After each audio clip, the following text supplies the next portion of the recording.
উত্তর মেরিয়ান চুত্তরটা এই ছজন আমার সাথে বসবে।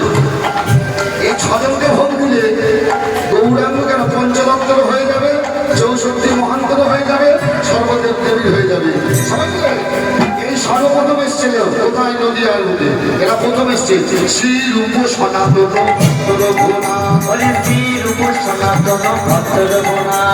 শ্রীজি ভগবান